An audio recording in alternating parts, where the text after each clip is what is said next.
नमस्कार दोस्तों।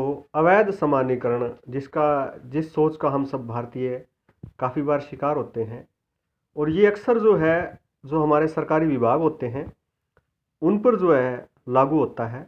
हम एक अधिकारी अगर किसी को बेईमान देख लेते हैं, रिश्वत लेने वाला या फिर गलत तरीके से पेश आने वाला होता है, तो दूसरे अधिकारी को भी वैसे ही हम देख लेते हैं, जो कि बिल्कुल गलत है।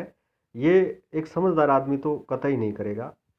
मैं एक बार कहीं किसी यात्रा पे गया तो मुझे एक सिख नौजवान ने ये कहा कि पंजाब पुलिस की ज्यादतियों की वजह से जो है पंजाब में मिलिटेंसी आई थी। तो थोड़ा सोचकर मैंने उस भाई साहब से सवाल किया कि भाई, पंजाब पुलिस ने अगर ज्यादतियां की हैं सिख नौजवानों पे, तो पंजाब पुलिस के अंदर जो भर्ती किए गए थे वो भी तो सिख थे। पंजाब पुलिस में चाइना से, अफ्रीका से तो लड़के लाके भर्ती नहीं कर रखे थे, वो सारे सिख ही थे।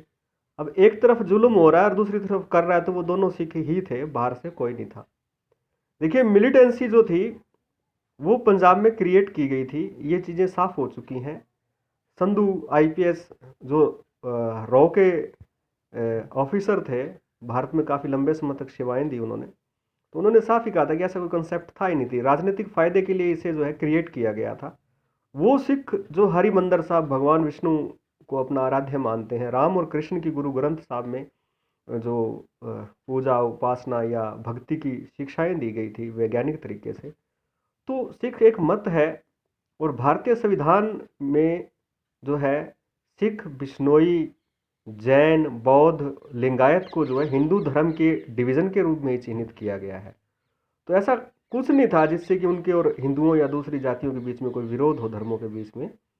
हाँ, ये एक राजनीतिक कंसेप्ट तैयार किया था वन अकबर रोड गैंग ने अपने राजनीतिक फायदे के लिए, जिसका खमियाजा जो है सिख नौजवानों को भुगतना पड़ा। देखिए, पुलिस के अंदर सही और गलत दोनों तरह के लोग होते हैं। हम किसी महकमे के अंदर बैठे गलत लोगों का विरोध राष्ट्र के विरोध के रूप में अगर करते हैं, तो हम उन्हें सही साबित कर देते हैं और खुद को गलत साबित कर देते हैं।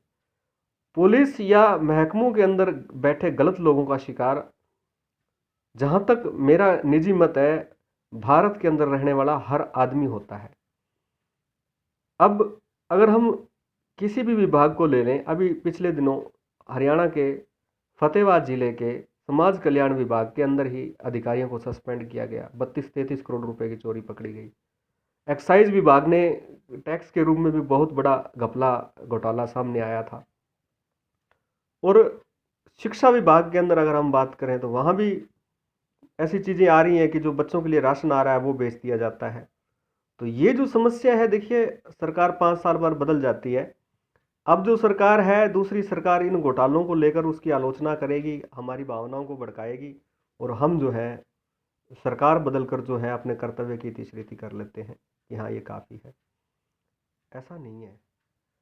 देखिए, समाज जो है उसके पास वैसी ही सरकार होती है जैसा वो समाज खुद होता है, बाहर से कोई नहीं आता। पंजाब के अंदर अगर जुल्म हुए थे तो जुल्म सहने वाले सिख थे, तो जुल्म करने वाले जो पुलिस के अंदर भर्ती लड़के थे वो भी उसी समाज से ही थे, बाहर से नहीं थे। हरियाणा की बात करते हैं पुलिस के अंदर, तो देखिए, डीएसपी लेवल के अधिकारी फिरौती मांगने के जुर्म में पकड़े गए। कुछ अभी पिछले दिनों चंडीगढ़ के पंचकुला के पास जो है लूटपाट की वारदातों में जो है 7-8 पुलिसकर्मी पकड़े गए। और बहुत बार जो होता है, ऐसा होता है, पुलिस में भी इंसान ही भर्ती किए जाते हैं। और सबसे बड़ी समस्या ये है कि भारत के अंदर अगर हम हमारी स्टेटों की बात कर रहे हैं, तो पुलिस के अंदर जो लड़के भर्ती होते हैं वो विधायकों की सिफारिश पे भर्ती होते हैं, उनमें योग्यता हो या ना हो। मैं एक ऐसे आदमी को भी जानता हूँ, हरियाणा पुलिस के अंदर जो भर्ती है वो 8वीं पे नहीं होती, 10वीं की बेस पे होती है।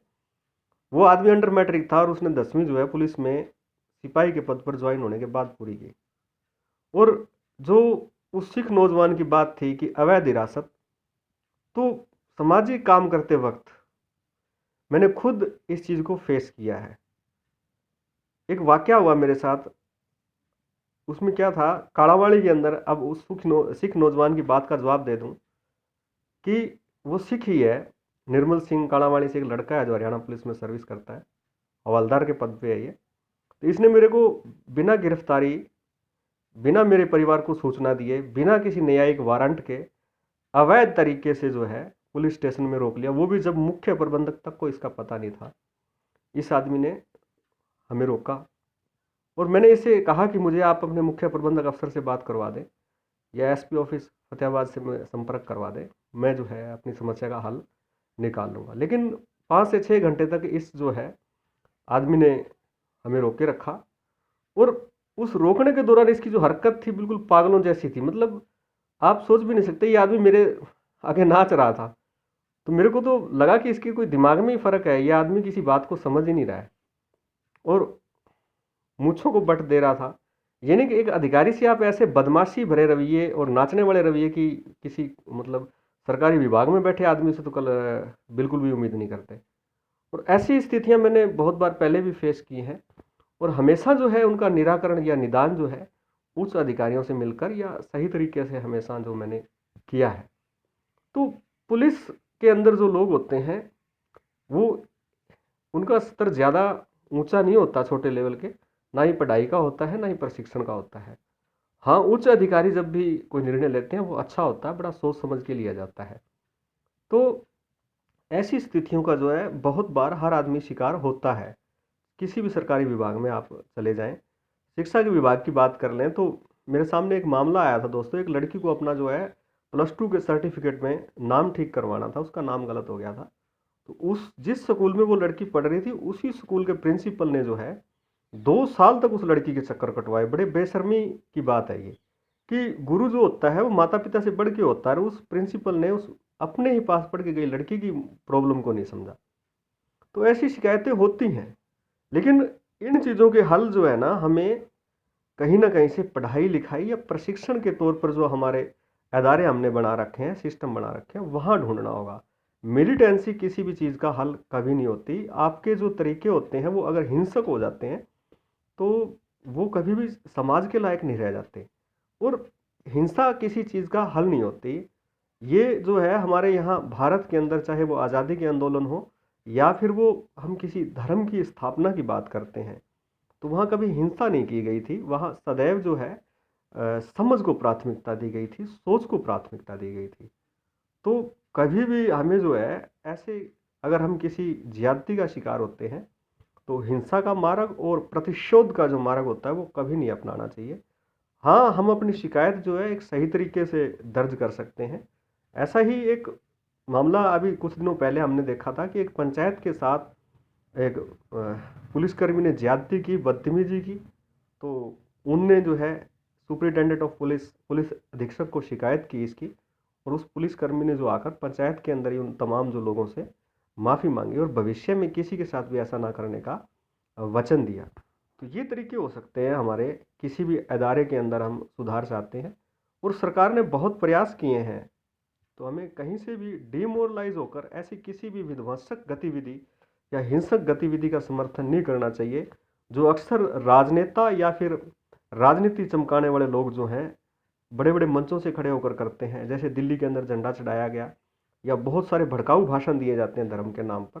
तो हमें ऐसा बिल्कुल नहीं करना चाहिए। हमें अपने आप का धैर्य बनाए रखना चाहिए और जो समझदार उच्च अधिकारी होते हैं अपनी समस्या को उन तक ले जाना चाहिए और अपनी समस्या का हल ढूंढना चाहिए। और जैसे ये सिख नौजवान ने कहा कि पुलिस की द्वारा की गई ज्यादती का जो प्रतिशोध के रूप में मिलिटेंसी आई, तो ऐसी बातों से कभी सहमत नहीं हुआ जा सकता। विभाग गलत हो सकते हैं, उनमें बैठे आदमी गलत हो सकते हैं, लेकिन ये बदला जो है किसी राष्ट्र, देश या धर्म से नहीं लिया जा सकता, कभी नहीं लिया जा सकता। धन्यवाद।